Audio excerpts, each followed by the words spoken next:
RJ, as we all gather here again, ECH post-game live presented by Queen Anne Beer Hall. Uh, we just got to deal with another one of these games. I there was some positives to tonight that I feel like we haven't seen from the team the previous two games. In that the team, this is the Kraken team we remember from the beginning of the season, where they are in it till the very end. They are trying. They believe that they can win, and they're giving us that max effort, and that is fantastic to see that they still have that, especially after the rough go of things that they've had here since coming back from the All-Star break. On the other side of things, they just put themselves in a hole that was no team was ever going to get out of, essentially. Yeah, I mean, when you put yourself in that kind of hole, it doesn't matter what effort you give at the end there. It's more often than not going to be too little, too late, and that was the case again with the Kraken tonight. Yeah, play that it was more sloppy than we're used to seeing. Just odd man rushes, Dylan. I want to get into this late. At some point, like why were there so many odd man rushes? Maybe you can break it down, help us all understand. But it just felt like the Rangers had numbers whenever they were entering the Kraken zone, and that's going to add up with a team like New York that can score and that can put you away that way. Yeah, and we'll definitely talk about that in a little bit. But the other thing is also like they just had luck on their side too. Like not only were they in some ways outplaying, or in my opinion, the Kraken were, letting them outplay them. But they also just were like super lucky. Like what was it? The Truba goal, that second power play goal for them or whatever, where he just throws it from the corner and it's just off Borgen, and Jones had no idea where the puck was. And it was just like, what is that? Like, it's not a goal you're expecting. That's not a goal that you're anticipating giving up every game. And it's certainly not one that, or even the Kako goal, the second goal for the Rangers, like that one's a weird, freaky play where all the bounces just line up perfectly for them. So it's one of those where I feel like the Rangers also got lucky for some of this, but a lot of it was kind of the Kraken's own doing as well. Yeah. Definitely can't be given a team like the Rangers that kind of like prolong either the odd man rushes or the prolonged zone time that they gave them. Just all of that is rough. Start things off here in the comment section with Emmy Payne. What's happening with this team? I'm worried. Hunter, I'm getting worried, boss. Like, is it time to panic, RJ? Or at least are we like thinking about, maybe removing the glass shield over the panic button? I'd say remove the glass shield, but don't press the panic button yet. Okay. I like the distinction there. And the reason is we've seen this team go on 3-game losing streaks before this season. And every single time without fail, they've turned it around right afterward. The most recent 3-game losing streak, if we can all transport ourselves back to how we felt at the end of 2022, December 30th, losing 7-2 to the Edmonton Oilers, and how it felt like things were going to go after that game. And with a long road trip coming up and some difficult games, I wasn't feeling too optimistic. I don't think any of us really were. And, the Kraken took the message, they turned things around, and they had the great month of January that they had. So if they don't play well, if at all you lose to Philadelphia, because the Rangers are a tough opponent. Like they are a tough opponent. They're a playoff team. The Devils are a tough opponent. They're a playoff team. Yep. If you lose to Philadelphia, then I think you can put your finger right over the panic button. And if you lose badly to Philadelphia, then I think you can press it. But I'm not there quite yet. Okay. I like that. I agree with you. I think this team they've earned our trust. They've earned our, lack of panic, so to speak. They've earned the right for us to kind of let them figure this out before we all start freaking out on their behalf. But I do think that this is, watching the Islanders game was bad. It was bad. The Devils game, it was just like, well, we lost, but we need offense, and special teams wasn't great, but they played hard and all that kind of stuff. This game was, like I said, you could kind of hang some of this game on just like, well, the Rangers got some weird bounces, and that, without those, and then without the empty net, maybe we're talking about a 3-3 game, and you know what I mean? Like you could try to work around this a little bit. So I'm there with you. If things continue to struggle along this path against the Flyers, that's certainly more panic time. I will say, let's just get into it. Power play, just because this was such a big part of last game, special teams. Let's go ahead and talk about it. I talked about, at least with the Trouba goal, that was pretty lucky for the Rangers power play, but I want to talk about the Kraken power play, because we're seeing the same issue come back to get them, which is if you can clear the zone on the PK against the Kraken, they will never be able to enter the zone and create dangerous chances again. That's just it. Yeah, exactly. Zone entries are something we've seen them have a problem with all season. And another reason that, maybe it might be good to bring in someone who can at least just take a face off on a power play. And I mean, you don't want to have to like head off the ice right away, but winning those first face offs and establishing possession in the zone and making it so the other team can't clear it right away. And even if you do get a good entry, you've already burned 20 seconds of the power play. Right. It's just a weakness that the Kraken power play has. It's got to be the thing that they focus on, and I get that it's hard on the road to try to fix those things. Like you just can't do that. You don't have time, you don't have your facilities, you don't have all your video coach stuff, you don't have any of that. So it's a hard thing to kind of suss out while you're on a road trip.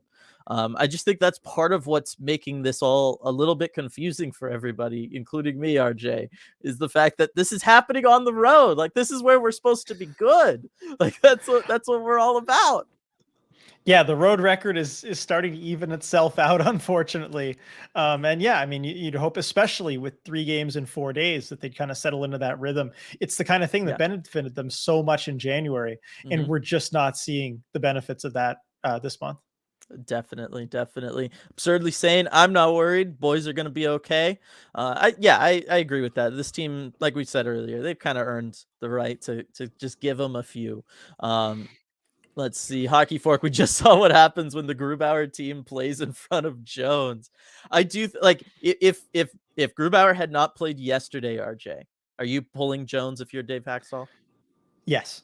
Yes, absolutely. After probably that third, after that third goal, the Trocheck goal, I'm pulling Jones. But on a back-to-back, it's tough to have a goalie have to play both nights of that, and especially like 2/3 of a game or so if you're looking at that. So I understand his decision to stick with Jones, but it just felt like in a lot of ways he just didn't quite have it tonight. No, it was kind of the 2 times, and Edzo was really on this on the broadcast, on the Root broadcast, was, when he lost the puck, right? After making saves. It happened twice, and that's kind of like a no-no. So I am really now wondering, I know I've been kind of pushing for it leading into the All-Star break and now coming out of the break. I am really wondering if we're going to see Philip Grubauer against the Flyers on Sunday, just because I feel like that would, make the sense, unless you're going to tell me that like Philip Grubauer's like never beaten the Flyers in like 27 chances. I don't know for sure. I can look that up, but I don't think that's the case. But yes, I will go ahead and just say it flat out right now. Philip Grubauer should be starting for the Kraken on Super Bowl Sunday against the Flyers. I think he's earned it with his recent play. You've gotten the better results recently with him. And at a certain point, if Jones starts that game, I don't know what more you have to see from Grubauer or Jones, to make that switch. Again, it's when you're going to be playing the hot hand, you have to be willing to play the hot hand. You got to be on it. Like, that's something that requires kind of day-to-day managing, and it feels like at this point that's what all the information given is pointing towards. Tom, tank hard for Bedard. Well, it would have to be a heck of a tank job at this point to try to make something like that happen. I still don't think the Kraken are anywhere close to being in a position to do that. Coop, 1 for 5 on our power play versus 2 out of 3 on theirs. Come on, it's literally the difference in these games. I agree with you, Coop. The power play has to be changed. We need high percentage chances, not just a million block shots from the outside. That's the thing that gets me too, RJ, what Coop's bringing up there. Just that kind of propensity for the Kraken to move the puck around with just whichever 3 players are up high, and then we're just going to kind of take shots from there. And maybe if you get on the stick of Burakovsky, if he was playing now, it's just kind of Bjorkstrand. Maybe that player will hold onto the puck, take a step forward, and try to let go of a wrist shot. Otherwise, you're just passing for half a minute. Yeah, or hoping that like tonight Jared McCann takes a shot that finds its way in, but that's not a high percentage shot. No. Like a nice screen by Wenberg there, but like again, even with Jared McCann, that's not a high percentage shot. You Hmm. don't want to run a power play around that. No. So yeah, I just it feels uninspired. It feels like there aren't really looks that they're going for, really high danger looks that they're trying to set up. Um, Right.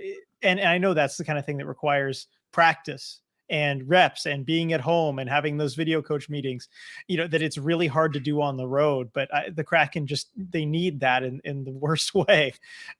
Just have some set looks that you're trying to create. I mean, we talked about how they were over reliant on like the Tolvin and the Sprong one timer, but Yeah. it feels like those have just basically completely gone away.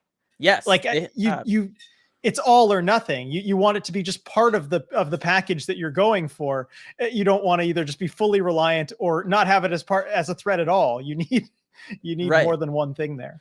Right, you want it to be a healthy mix of options, and the one-timers, look, those are fantastic options. Obviously, having Tolvanen, who can just pick a corner with a 95-mile-an-hour slap shot, is a heck of a weapon. You want teams to fear that. You want them to sell out to try to stop it. It's just that if they're going to sell out to stop it, then you need to have plan B. Like you know what I mean? Like this is basic like coding algorithm stuff. Like if then this. You know what I mean? Like that's what the power play needs right now, and it's just not there.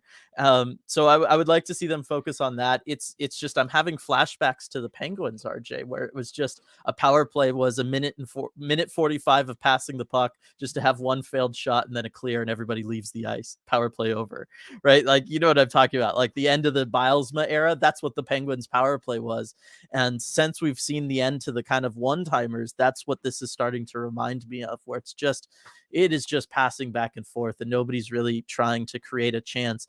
The other thing that upset me about it was late in the game when they have the goaltender pulled and you're seeing shots go and you've got guys net front, but then they weren't really doing a good job of positioning themselves so that once that shot is released, you've got to be turning your body around so that when the rebound's there, you're the player in position to capitalize off the rebound. The Rangers were having such an easy time getting to the rebounds after those shots actually finally made it through to Shesterkin. The Rangers were just able to grab the puck and clear it before the Kraken player could get turned around. It is an art to being a net front player, right? Like you obviously we have the Avery rule, like you can't just be turned around staring at the goalie trying to mess with him. You have to be screening him. You got to have your kind of your face out towards the play. But when you see the shot go and you're going to maybe do your jump, your jumping screen, you jump and you twist so that when you land, you are 180 degrees from the direction you were facing when you started that jump. And I felt like I think it was Wenberg at the end there with the net empty. He just wasn't really doing that. And there was one for sure time where the rebound was there and he wasn't in a position for it. And then another that I would consider kind of that same situation. Yeah, I mean, you have to pivot to kind of face that next shot, that rebound that comes out. And unfortunately, this is an issue we've seen with the Kraken, really since the start of last season, where they Mhm. only have a couple guys at most in the lineup who are, naturals at that sort of thing, that just kind of have that instinct, because it is an instinct you have to have. Yeah. And I think it's Jaden Schwartz and it's Ryan Donato. Mhm. And, you can't be having necessarily Donato out there for all the super high stakes minutes and everything, even though he does that job well. And Jaden Schwartz is good, but generally most teams have more than two guys who really know how to do that. And so, yeah, it was an issue that kind of reared its head tonight. Yeah, I was gonna say Yanni Gord can be that guy. Like I think he's got that in his tool chest. It's just he's not Mhm. seeing any power play time. Like at this point, Right. the power play, why not try Yanni Gord out there? He might be able to win the face off. He might be, you know what I mean? Like there's options to having him, but when on a night where you had 5 power plays, you only convert on one of them, and I'm looking at who soaked up all your power play minutes. I'm surprised Yanni Gord didn't at least have 10 seconds out there. You know what I mean? Yeah. It's just a big fat zero. Austin, is it time to panic? Has it all been a dream and now we've woken up? Time to be buyers at the deadline. I'm concerned. I'm going to contrast that with DJ and Tay. I dream of the pre All-Star game days when we had an offense and defense. Those were good, less stressful days. Can we go back, please? I mean, is that what it is, RJ? I mean, we just said earlier that we're not going to panic. So I'm not thinking we're going to say like, oh, our big 50 games of good stuff, reality, has bursted that bubble. And now it's just going to be like this the rest of the way. But it is one of those things where it's like, yeah, you know what? This is something we haven't necessarily had to face yet this season. And I guess the best answer is just pull on the strength that we all learned from last year and know that, heck, we're still in a playoff spot. Like, this is still okay. Like, it's okay. Yeah, I agreed. I'm not ready to panic yet. And you look at it's a 3-game losing streak. It's something we've seen this season. This is not unheard of even for them this season, as well as they've played in general. And Mhm. one of those games, the Devils game, I thought there were a lot of really good positive signs. It was a good effort. Hey, they won the 5-on-5 battle 1-0. They didn't give up a 5-on-5 goal. Yep. Tonight's game was very different, but generally, if you don't give up a 5-on-5 goal, you're probably going to win most of those Mhm. games. So I've seen enough good in this 3-game losing streak. I mean, throw the Islanders game out, but I've seen enough good in these last 2 games to definitely still believe that they can turn things around. I agree, and we talked a lot about it on the last one about getting guys really, yeah, last night, about getting guys going, getting streaks going. Are they all regressing on their shooting percentage? Get a goal from Tanev. It's been a while since we've seen one of those. Get a goal from McCann. Get a goal from Bjorkstrand. Right, like this might be the game where those guys start waking up. And again, I want to mention it one more time. It is the effort of the Seattle Kraken to want to hang in these games and believe that they can come back from the deficits that they were finding themselves in. It that yes, it might not have been enough to dig yourself out of the hole tonight, but it might have been enough to set yourself on a positive trajectory come Sunday so that you can approach that next game with at least a couple guys feeling a little good, having a little bit of swagger going into Philadelphia. Yeah, exactly. I think it could be a good game for a lot of those guys. Man, Tanev to score in on a breakaway too, where he's had so many of those that he hasn't been able to put home. Like, that's going to be huge for those guys. And again, you've got 2 out of your next 3 against Philadelphia. If that doesn't help spark you to better things, I don't know what will. Exactly. Aether break. I wish I didn't have to breathe into a brown paper bag every time the Kraken went on the PK. It's yeah, we're back there basically. I know. I They were know. just on this long streak, but we are back here. Yeah, very much so. It stinks. It stinks. Let's see. Coop's still talking about the power play. We never get the puck into the slot, barely pass to the bumper, never have any backdoor looks, and us missing the net completely on wide open shots has to change. I'm with you on the wide open shots. That's been a problem all year, 5-on-5 included. Yep. But it's we talked about it. This team last year, we complained about them not using the bumper. This year, we've complained about them not using the bumper. Like, at some point, you're wasting the man advantage if you're going to have somebody out there that you're just never going to use or act like exists. Then you're just playing 4-on-4 at some point. You know what I mean? Yeah, exactly. And it can kind of look like that at times with working the puck Mhm. around the perimeter. That's how 4-on-4 hockey looks. You just have that one guy who's up there, kind of taking space in the bumper spot. Yeah. Got some contrasting opinions here. Got Michael with this team is in serious trouble. And then Tammy, not time to worry. We're better than last year by a lot. We're showing where we need to improve. Our prospects are looking good. We have lots of draft picks. I'm not worried. So certainly, yeah, long-term approach, still definitely not worried. Just a Yep, little bit of a looks great. worry. Yeah, yeah. Right now, the worry would just be like, oh, well, maybe if we're going to drop these games here, maybe we don't finish first in the division. Like, that's kind of where Yeah, I'm at worry-wise. It's like, oh, well, that's what the first might stakes be are. Yeah. difficult now. Yeah, it's still not like total danger mode. Ty, assistant coaches should be worried about their jobs. PK and power play are total trash. Watch the Rangers at other end. We aren't even close.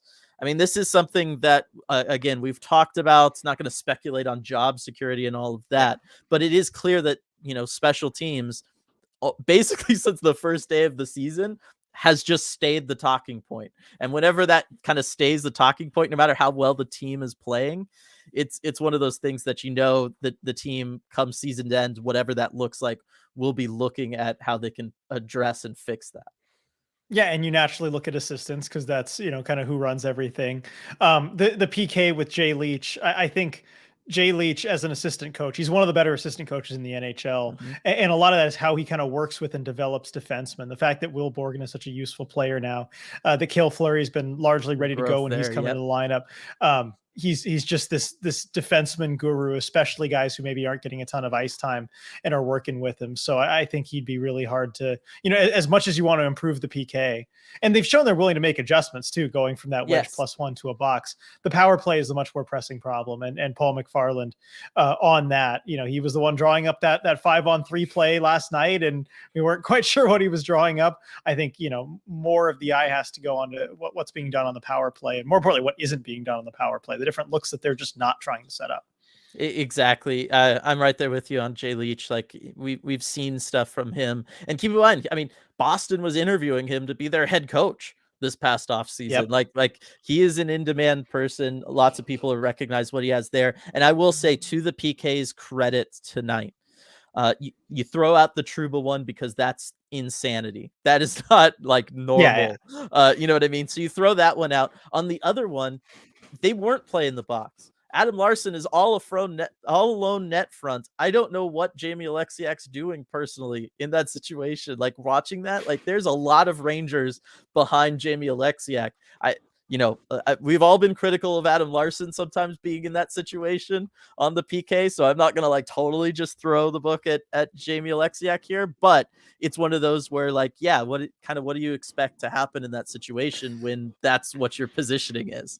It's not gonna be good. The end result's not going to be good.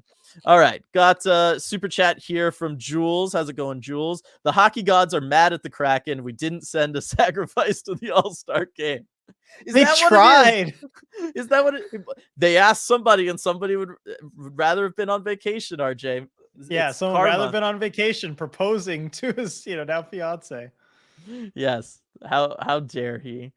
Gotta think about the team, you know what I mean?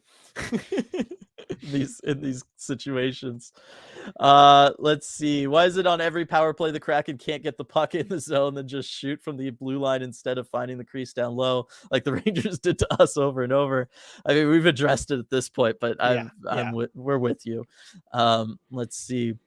Nowhere to go but up, I hope, from Chris. Definitely. I would agree with that. Some wins here. Andy, third super rough loss in a row during a time. These are must-win games with games in hand against division opponents being who are playing this week. At this rate, we'll be lucky to make the playoffs. Like I said, I'm not there yet. I'm not in like, oh my gosh, the playoffs are in jeopardy. I think what these games in hand and kind of, quote unquote, wasting them does to you is it makes it that much harder to compete for first in the division, locking up, home ice advantage, maybe that kind of stuff. But I'm still feeling fairly confident where they're at, just overall playoff picture wise.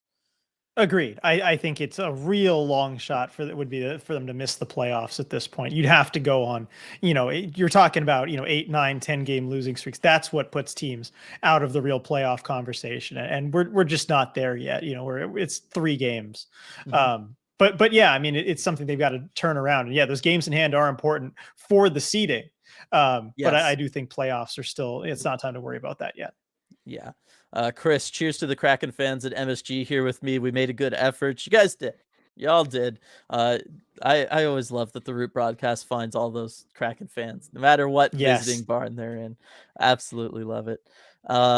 Let's see. Stratic, the PK is turning back into its old self. That's a major problem.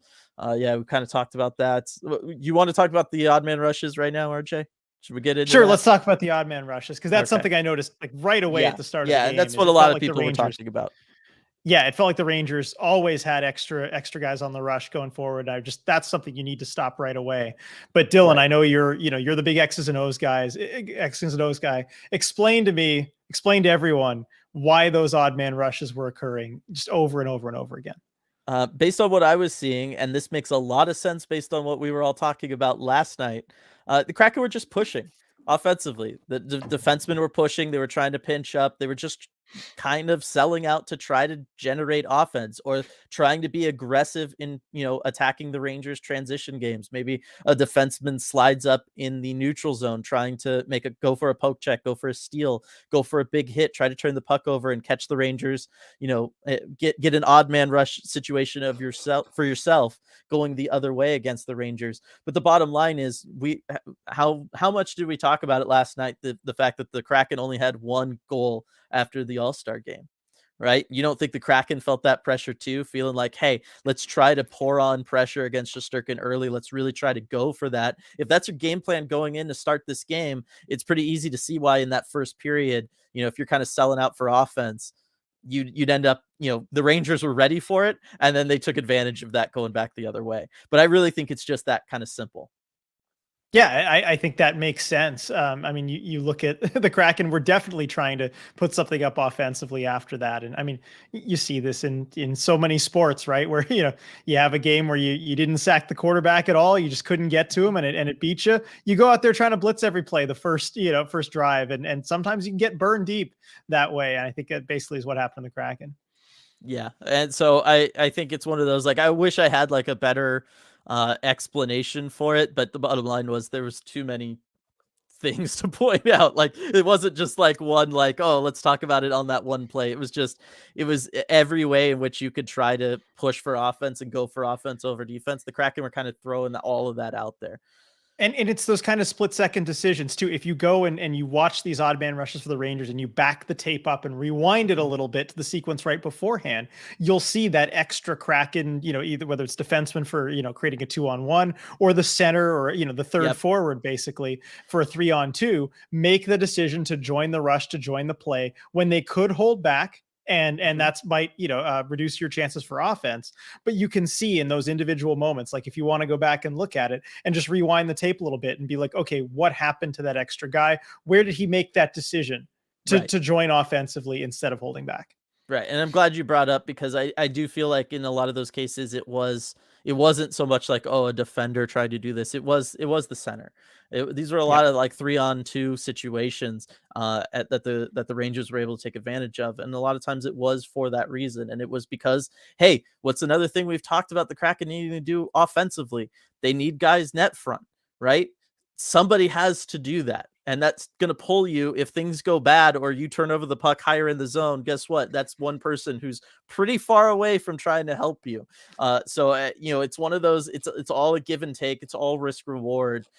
You can't just play defensive. You can't just try to do that. I mean, I guess the Barry Trotz Islanders teams did, and it got them to 2 Eastern Conference Finals. But it's boring, and no one wants to watch it outside of RJ. But the other option is that, hey, look, you got to try to go for offense at times.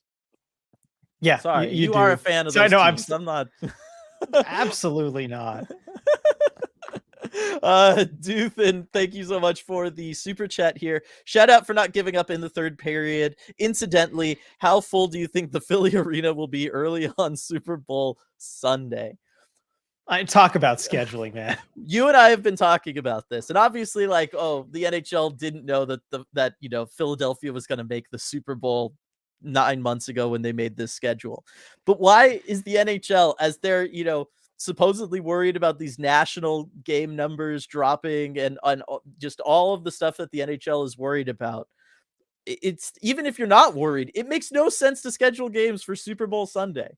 Like, at all. It makes zero sense. Like, we literally have states right now. I don't know if you saw Tennessee, RJ.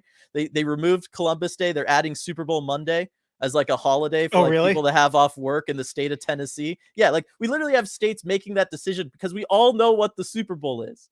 It's like the only universal thing left in America where everybody just kind of does the same thing, or like 75+% of the population. Why the NHL thought, hey, you know what everybody's doing early on Super Bowl Sunday? They're wanting to watch hockey. They're not driving to a friend's house to go watch the game later. They're not prepping to host people or anything. They want to watch hockey. It makes no sense why any other sports league would try to plan anything on Super Bowl Sunday. None. You just don't compete with 4 games. There are 4 NHL games. It's not like they one-off game. Like, okay, we got to put a game here. This is like when we have a gap, whatever. 4 games. They're not even trying to avoid it. It just makes no sense. Yeah, it'll probably be a pretty empty arena, I would imagine. Definitely. I was going to say, I think, as Jules is pointing out, The Last of Us is coming out today since they knew people would be watching the Super Bowl. Like, yes, like, everybody knows this. It shouldn't be surprising. I mean, you had mentioned it the other day when we were talking about it off air. At the very least, if you're going to be scheduling these, like, schedule Canadian teams, right? Like, I know, and 3 of the 4 games are all American teams. It's just the one Canadian game. Like it makes no sense. I don't understand it at all. But yeah, Duthan, it shouldn't be very busy in there. Um, unless everyone's just going to use the Flyers game to pregame for the Eagles later, which it's Philly, it's possible. Yeah, you might have some people doing that. I've watched enough It's Always Sunny to know that might be the case. It's an accurate portrayal, right? Yep. Get your milk steaks ready. Yeah, there we go. Lindsay, Sunday is must win. No excuses. No second half of a back-to-back. An easier opponent than the Rangers. That game is a bellwether. We talked about that a little bit earlier, but I think that's probably the case, and I think the Kraken are going to treat it that way. Like I saw that look in Dave Haxtell's eye when the final buzzer went tonight, right? Like that was the look of like, this can't happen again.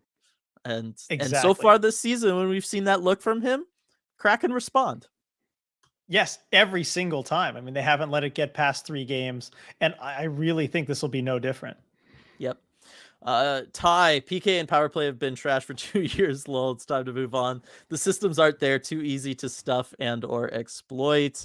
DJ and Tay, I hate their start to a power play rush with the backwards pass to a guy at full speed to run into a wall and sending the puck back to our net. And now 20 seconds wasted. Just music to my ears, RJ. Yep. Yeah, definitely. A lot of good comments kind of in that section of chat there from when we were talking about the power play, and just all the little elements of it that are not working. Yep. Joey and Gary here also talking about it. Gary talking about the abysmal face-offs not helping the power play. Joey, power play looks bad. Only game since break that we've looked good was against the Devils. If we lose to the Flyers, it's definitely panic time. Our games at hand mean nothing now. We are in a free fall. I guess this would be technically the start of a free fall, but yeah, I mean the one thing that you've lost is that the games in hand don't mean anything. Otherwise, you technically haven't totally lost anything. Like I guess you've given up a couple points to Vegas, but you still have a game in hand on them. So I don't know. Yeah. It's just they got to figure it out. Jules, maybe we're in a losing streak after all starts because no Kraken player was there. Bowie did his best, but we got hit with some bad luck. That's right. I mean, we had Bowie. Bowie should have been enough. Yeah. Troll should be able to, undo any kind of curse or so. I don't know. He should have the energy there. You would think, or at least like, know somebody who could help you out in that situation at the very least. Andy, do y'all think these last 3 games and even some before the All-Star break will change the Kraken's plan for trade deadline and or make them more aggressive? So this isn't the first time we've gotten this question tonight, RJ. Do you think that this skid that the Kraken find themselves on is going to kind of change the tune? Like we were just talking at the beginning of this week before any of this happened about how like, oh, they make the Jacob Megna trade. That might just be it for the Kraken. But since then, Burakovsky's gotten hurt. Kraken have struggled to score. Both special teams look like they're in really rough shape. Do you think now maybe Ron Francis is reevaluating maybe what his plans are, or do you think he should be? I think he is, he's reevaluating it in a way that, anyone should, given, additional information coming in. I think he's always kind of evaluating what he should do. I don't think this skid is going to really affect the plan. I think Ron Francis is kind of long-term minded. He has his idea of what he wants to do with this deadline, whatever that is. I mean, we don't know exactly what it is. It may be, the Megna trade and that's it. It may be, I'm looking for another forward, someone who can take faceoffs and shore up things. And he was looking for that anyway. I don't think this is going to affect it unless it's something that is a really prolonged stretch. If we get up into the 5-6 games, because we're still almost a month out from the trade deadline. He still has time to think. There's going to be a lot more games before he, is forced to pull the trigger or not on any potential move. And I mean, I've mentioned this a few times already in this post game. I think this losing streak is going to end at 3. And at that point, you never know where it goes from there. So I think he's probably not, changing his mind based on 3 games. I was going to say, because so much of this is basically like, I got to think the plan is completely built around, am I moving the draft capital that I have or not? And the bottom line is, whether the team's going through a small skid like this or not, you're sticking to that because that's a multi-year decision you're making. You're not making that kind of hastily. You're not just kind of going off the cuff and being like, oh, the last 3 games, I better just all of a sudden be okay trading a first round pick. Like that's just not how it works. But I do think that, yes, if if the plan all along was, you know what, I feel like we're in an okay spot, we've drafted well, we have a decent amount of picks, I'm okay maybe trading a second rounder for somebody, and he was already kind of thinking like that, then these games might have adjusted, maybe the urgency for that, but certainly, maybe you bring in like, just an extra person to start working on, like, okay, give me all the analytics on these Yeah. people. Like, let's speed up this process a little bit. Yeah. Let's see. Bazzy Schwartz has one 5v5 goal this season, same amount as Hayden and Shane Wright. Too many in the top 6 who don't help in the scoring department. So interesting because, so much of what we've talked about has been the special team struggle, especially the power play struggle. We've talked a lot about what Jaden Schwartz has brought this season. Only one 5-on-5 goal, though. That is a really interesting stat. It is. Yeah. I'm looking this up here, trying like, I almost don't believe it. I That's, know. I think we both had that same reaction. Not saying you're wrong, Bazzy. no, Not I saying you're just, it's wrong just, at all. It's that's kind just of crazy. it's I see absolutely 5 of what. his 10 goals are on the power play. So I guess the other 4 would have to be, at some other, I don't think he has any shorthanded goals. Yeah, it would have to be like empty netters and other situations. Yeah, I'm trying to think back to his goals, but that is a crazy stat. Yeah, I mean, certainly, and as good as the Oh, Kraken well, have been at 5-on-5. Yeah, go yeah, ahead. I was gonna say it's an even split. 5 are at even strength. So unless those are all at 4-on-4, your 4 of those 5 are at 4v4, then yes, it would only be one 5-on-5. Wow. Yeah. So I mean, that's as good as the Kraken have been at 5-on-5 too this season. I would have expected him to have more, but really interesting there. Well, I think the more interesting thing, and maybe this speaks to some of it too, is if you sort this team, RJ, by plus minus. Okay, Mhm. Jaden Schwartz is dead last with a -10. All right, there's only 3 Kraken players in the minus at all, one of which is Jacob Megna. So you gotta throw him out of the equation, right? So it's an interesting situation where it's Andre Burakovsky and Jaden Schwartz -9, -10 respectively. Um, Meanwhile, everybody else with any sort of consistent playing time is at least a +1, if not significantly more. You look at like, Adam Larson leading the way, +31. Let's go. I know plus minus is not a perfect stat, but that would speak to, hey, maybe the production here for these two guys is a little bit more special teams based than 5-on-5. Right. That is what it would tell you. So I guess, yeah, it does track, with the plus minus stat. Yeah, there's definitely something going on there that maybe that's something we'll try to dig deeper into, and we can maybe bring up on a deep dive at some point. Lindsay, still no points for Maddie. The hockey gods are mad at him for calling in sick to the All-Star game. All right, well, that makes it sound like, oh, he just didn't want to go. He was legitimately Yeah. injured. Yeah. He probably had a concussion. Yeah, you got to call out sick for that one. Yeah. All right. Gary taking an opposite approach here. If anything, these losses make you avoid buying. Not a whole lot to sell either. My best guess is we hold. I still see our window as a 24 to 25 plus season range. I mean, it is an interesting, like if you think Well, you are going to enter free fall, do you then just go like, oh, I'm definitely not going to spend an asset on this year? Well, I agree with your thinking, Gary, because I think your plan going into this season, it has to be, basically anything we get beyond a playoff appearance is gravy. And the only reason that you would make any kind of big ad beyond like a Magna type ad is if you feel like the path in the Pacific is wide open and you're going for something beyond, a playoff series win. I mean, if you feel like you can really capture lightning in a bottle here, you've got something special this season that you feel like is worth adding to and spending assets to do that, deviating from the plan to do that. I know that's definitely the way that Vegas felt about their team in their inaugural season, and they sold out to get Tomas Tatar to do it. It turned out to be a mistake in hindsight, or maybe not if you look at a cup final appearance as a good reward. But I I'd think take you it. have to think you have to think you're heading to something like that if you really want to sell out and make a big ad. So I agree with your thinking, Gary. These losses, and especially if it becomes kind of more prolonged losing streak, it makes you want to avoid buying at least any major way. Mhm. Yeah, I'm right there with you.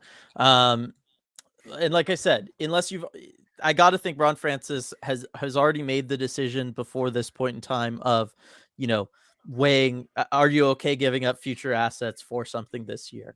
And if the answer was no, then the answer stays no. And if the answer was yes, then the answer stays yes. I just don't think that these last 3 games do anything to sway you if you've already made that decision and kind of just thought about that. Tammy, I feel like Alexiak just makes too many mental errors. I'm not sure his positives outweigh his negatives. I like him though as a person. It's been rough for him this season. Like from opening night, I was kind of pointing out issues where he's just made the wrong reads. There's a lot of situations where it's literally just comes down to he just made the wrong read. And it's not like, that means that he's a bad player or that he's, bad at his job or anything. It's just one of those things of, okay, what is his process for making reads? Is it that he's having a hard time picking up what the other teams are throwing at him? Is it that he's having a hard time with the chemistry with his D partner, so he's thinking they might be doing something that they don't, so therefore he changes kind of his perception of the situation? But it's one of those where that has been kind of my consistent, like, what I would point to and say that's what it is. It's just that his reading of situations has just been off. And it wasn't last year. Like, this isn't like this is just like a third pairing guy who's, he's just kind of always had this issue and that's why he hasn't, excelled and moved up a lineup at any point. Like, Jamie Alexiak is somebody that, I got to think if you pulled NHL general managers, they would all want on their team. He's just struggled this season with this one particular issue. And it's kind of interesting because generally, if that's the case, you would think if it's just kind of like a generic funk, he would have worked himself out of it by now.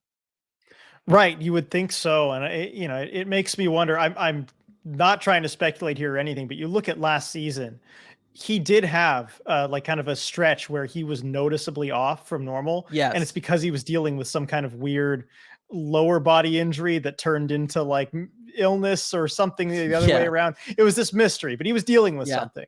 And it makes me wonder if maybe that's the case, that it's something subtle he's dealing with. Again, I know nothing that would suggest that, but I'm just saying it makes you wonder, because there's always stuff that players are dealing with that you never hear about.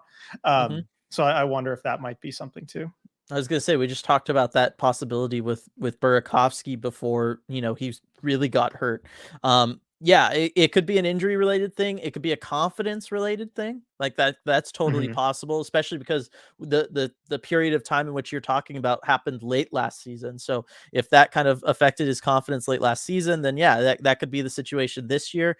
I would say that that's again though one where when you have a player kind of consistently struggling with that one thing, and I don't know what the Kraken are doing behind the scenes, but that would be a signal to me, as whether I'm Jay Leach and I'm kind of working with the defenseman, or I'm Dave Hackstall as the head coach, or whoever it is.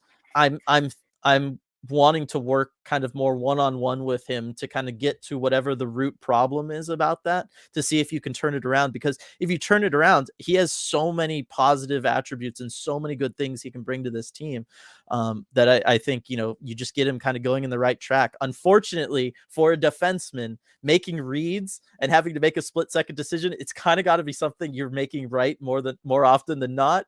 Otherwise, you have really bad nights and you can cost your team goals, which has happened with him so far this season.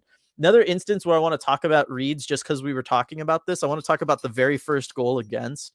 And I know if you were watching the Root broadcast, Nick Olchek kind of broke it down between periods, but I felt like he left one thing out during his breakdown, and that's if everybody goes back to that goal, Tarasenko, of course, scoring in his first game with the Rangers because it has to be against us. Ugh. But if you go back and you look at that first goal, at what's going on, you have both Vince Dunn and Adam Larson going back. It's a 3-on-2 kind of situation. And it's this weird one where when you just watch it at full speed for the very first time, it just looks like Panarin passes to Tarasenko, who's just splitting the defense, and neither defender wants to touch Tarasenko, and he just gets an easy look, an easy goal against Martin Jones there.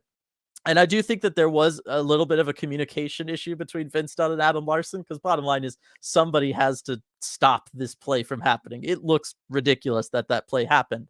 However, I want to talk about what Adam Larson was doing there, because Nick Olchek talked about Adam Larson, and I do think that it's an interesting situation. When Adam Larson's watching it, he's watching what Vince Dunn is doing more than he's really even watching where the puck is and where everybody else is on the ice. He's watching Vince Dunn because he knows, based on what Vince Dunn is going to do, it tells him which of the other two players he has to pick up. So Vince Dunn obviously pressuring Panarin because he's the puck carrier. He's not selling out on him though, which is signaling to Larson that, hey, I don't have to then maybe try to tie up Tarasenko, because Vince Dunn is purposely keeping himself in the passing lane. Like he's trying to keep himself in the passing lane between Panarin and Tarasenko there. And if you watch, Vince Dunn makes a move to actually go down to try to take away that pass. It was just a little late, and he kind of read where the pass was going a little bit wrong. But I think that's what he was watching, was Larson was saying, okay, if Vince Dunn's going to clog up the passing lane to him, then the passing lane that's open is the one back to Zibanejad. I need to take that passing lane. And that's why we see Larson not tie up Tarasenko, actually take a step forward and let Tarasenko behind him. It was just that Dunn wasn't actually in the passing lane the way Larson, I think, thought he was. And that's how you get that goal that, looks brutal. It looked really brutal. And I tweeted the video out because at first glance I couldn't figure out what happened there. And yeah, Nick Olczyk did a good job explaining it. Sean Ferris also on Twitter, he said, he didn't realize that Donato was there, because Donato would have taken away the Zibanejad one-timer. Yes. But Larson didn't see him, and I don't blame him for not seeing him there. And so he kind of bought into the one-time attempt. I need to stop this, and it just let Tarasenko slide right by him. Yeah. Let's see. All right, we got some more thoughts about Sunday coming up. Rebecca, my choir never cancels rehearsal on Super Bowl Sunday, and it's very stupid. At least transit is always deserted. That is true. If you do have to go anywhere on Super Bowl Sunday, you're on your own. Maybe be careful if you're like driving at night after the game. That can kind of have the New Year's Eve effect. Everybody be safe, all that good stuff. Julius, I kind of disagree. I think the Philly arena will be packed, being a perfect prelude to the Super Bowl. So there we go. Maybe I was onto something talking about It's Always Sunny, RJ. Yep. Let's see. Playoff teams are not. Oh yeah, Hibak asking about the chances of playoff teams cannot win the lottery. Zero chance unless you have somebody else's draft pick. Yeah. Stratic, not so much a question, more a request, but could you tell other teams to stay away from Will Borgen? I read they are scouting him, and that's rude. Ooh, interesting. I hadn't heard that. Yeah, did you see that? I apparently from Saravalli somewhere, but I don't know where. I was kind of digging, trying to find where exactly it was that he said it. But yeah, report there from Saravalli that other teams are scouting Will Borgen. I mean, and to that I say, like, you're welcome to look at him. Like, you're welcome to scout him. I mean, go take a look at it. The Kraken aren't going to move him this season. It would make zero sense to take a blue liner like Will Borgen off your roster if you're looking at a playoff spot, which the Kraken are. If the Kraken were third to last in the league again, then maybe they'd consider moving him. I've said this in the past. Will Borgen is the type of defenseman that teams gunning for the playoffs absolutely covet. I said it wouldn't back last season when I was thinking maybe the Kraken wouldn't be as good this year. They might not be in a playoff spot. He could be a guy that they could move at the deadline and you'd get a surprisingly high return. Like, maybe even low first round pick return, just because he's the kind of guy that GMs love. Big, physical. He can help you out for a playoff run. So it's not surprising to me that playoff teams would want him, but the Kraken are a playoff team. They're going to be. So they're going to want him too. Right. And we've talked about like Carson Soucy maybe is the guy because he's going to be a UFA, and you wonder about like, well, if you're re-upping Vince Dunn, which we all definitely want to have happen, how much money does that leave you? Can you re-up a Carson Soucy? Borgen's going to be an RFA, and he's coming off a significantly cheaper deal than Carson Soucy. Like, it's one of those things, like everybody essentially, at least at these ages for them, they all appreciate contract to contract. The difference between re-signing Borgen versus re-signing Soucy, even though I would argue Borgen's actually been the better player this year, Borgen is still going to be a lot cheaper, and you're going to be able to pick up some years on Will Borgen that you would really have to pay for in Carson Soucy's case. So I got to think that if you're the Kraken, teams can look, like you said, but if I got to think that not only would they be wanting him for a playoff push this year, you're looking at a couple years down the road as well, because he's only 26 years old, and you can re-up him. I know he's playing really well, but again, coming off of a $900,000 deal, probably not going to jump up to $4 million a year. Like, that's just generally not what happens. So I think Will Borgen is going to be a member of the Kraken for a while yet. We'll just say. Agreed. All right, Dylan, this one's on you here. I know. Super chat from Leanne. I had to sit through the Rangers broadcast. Blah. Where's my girl, Afra? All right, Afra, it's your time. Where Come is on. she? Come on. Hop up.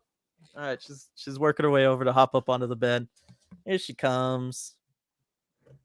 There we go. There she is. Oh, there she is. Yes. There we go. Afra. Let me get your treats out. There you go, Leanne. Thank you for the super chat, by the way. Really appreciate it. And sorry you had to sit through the Rangers broadcast.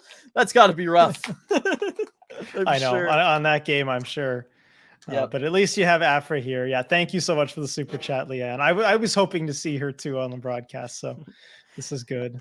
I was gonna say she's always here, and she, also just for everybody like behind the scenes, she's always here for Red Glare and Deep Dive. Like she just where I go, she goes, and that's just the way we roll. Whether it's here in the house or even out in public, going to stores, all that kind of stuff. We're just a pair. No, I remember when you got her, you were referring to me as the dog who will raise my children.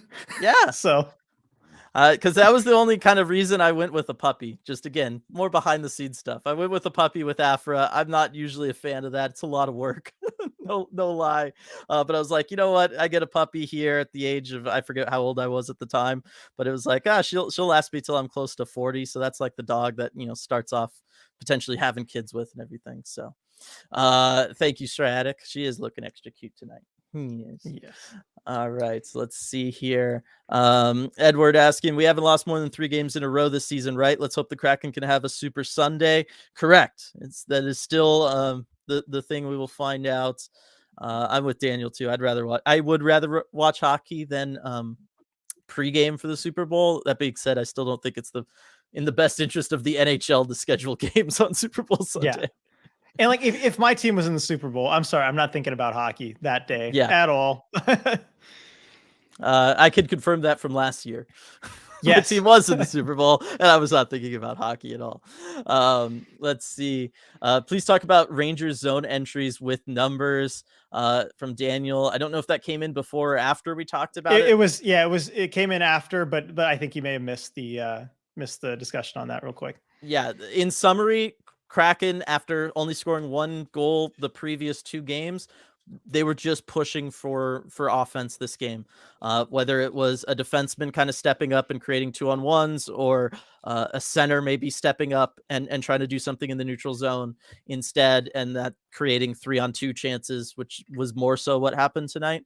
That's the bottom line, is the Kraken had a game plan to look for offense, and it just wasn't there. Unfortunately, they gambled and lost. It's what happens. And again, I know we've talked about it already a little bit, RJ, but I want to say one more time, like the Kraken, in my opinion, they outplayed the Rangers in the 3rd period, and they outplayed them during sections of the 2nd period. Like that can't be lost. Like this is only a loss because of those early risk rewards turning into a whole lot of risk. Yeah, no, you're right. It does. I'm sorry. No, you're good. Let's see. Jules, semi-cool hockey news. Dustin Brown now has a statue in front of Crypto.com Arena. Also, a forklift hit and damaged the Gretzky statue. So that's really the reason to focus on this. Why couldn't it have hit the Dustin Brown statue instead? Presumably that was the one it was putting up. I would assume. That little trophy garden outside of the crypt is getting pretty crowded. I will tell you that. I noticed that going to those games earlier this season. But that is Brown. How did it damage the Gretzky statue? Like you can't just drop like, oh, they damaged it. Like, is it bad? Is it gonna be okay? Like this is the great one. Make sure Let that's us know, okay. Jules. Let us know. Dustin Brown statue. Ty, I wouldn't be sad about moving Susie or Rig if I'm honest. Also, may shop around Wenny to see if you can find a player that works with Berkey and co. Berkey and Canner have the contracts. I think long-term, the Kraken are going to be interested. Well, long-term, you have that center that's going to replace Wenberg already. It's Shane Wright and or Ryan Winterton. Like you have the center depth coming.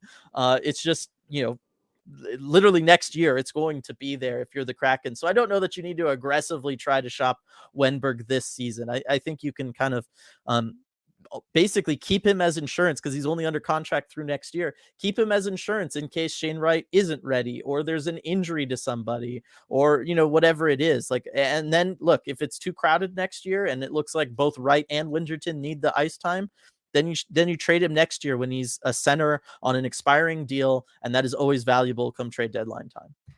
Yeah, exactly. Then he'll have some positive value. Right now, I just don't know if there's any team wanting to sign up for that contract for next season. But if it's a deadline type of thing, he'll have value. Yeah.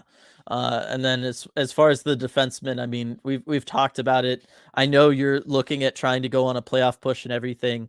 So yeah, it becomes one of those. Do you treat Carson Soucy as your own sort of rental that you don't have to give up an asset for, or do you play the long game and say, I don't want to lose this pretty valuable asset for nothing? And so we're going to know a lot about Ron Francis's headspace based on what he does between now and March 4th, because we're going to know whether or not he buys and what his opinion of the future is then, if he gives up a future asset for that, or if he gives up a Carson Soucy while the team, is still looking like they're in a playoff position and everything. Yeah, and as a GM, Ron Francis has never approached a trade deadline as a buyer. He's just never been in this spot before. So we're going to learn a lot about him. Yeah, interesting. Orion Natural Stat Trick has Schwartz with 1 5-on-5 and 5 even strength goals, maybe a couple overtime goals. Well, I wouldn't say that there's somebody to get that wrong, so it must be true. Yeah, I would think so. Like I said, overtime or 4-on-4, just it's all I could kind of think of. For those kind of 4 even strength but non 5-on-5 goals, it's a really interesting situation. Let's see. The Hackstall stare. I know, right? I wouldn't want to be on the receiving end of it. I kind of have been. He always stares at me at press conferences. I think because I'm never there. So then it's always trying to figure out who is this guy? Yeah. Who are you? With this hair, you're coming into my press conference with that hair? Come on. That's what I always imagine. Trying to show me up. Yes. Didn't we lose one or two before the All-Star break? That puts our losing streak longer than 3 games. No, we beat Columbus as that last game before the All-Star break. So we had we actually were on a winning streak going into the All-Star break. Let's see who gets the first statue outside climate pledge. Rebecca asking. Ooh. That's a good question. That would be a good one for next year. Our way too early August. Way too early. Yeah. Instead of Mount Rushmore doing the statues, that would be really, really interesting. Yeah, I don't think actually. Well, there it is. Yeah, Rebecca after Sue Bird. I was thinking it's probably Sue Bird. That's a good one actually. Yes, that's probably who it would be. Let's see. What is this? We have 10 guys with at least 10 goals with Tanevs tonight.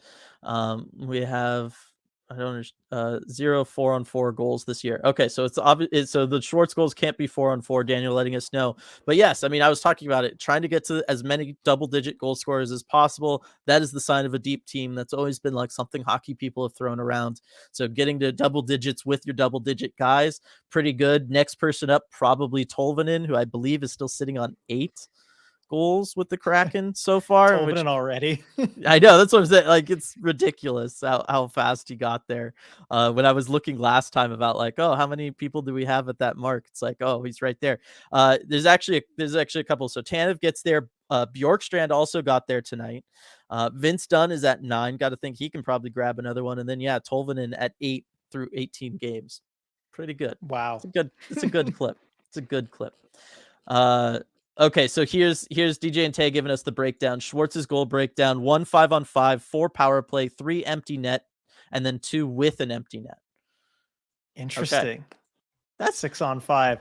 I've never that's seen that somebody... going to the. That is so weird. That goal breakdown.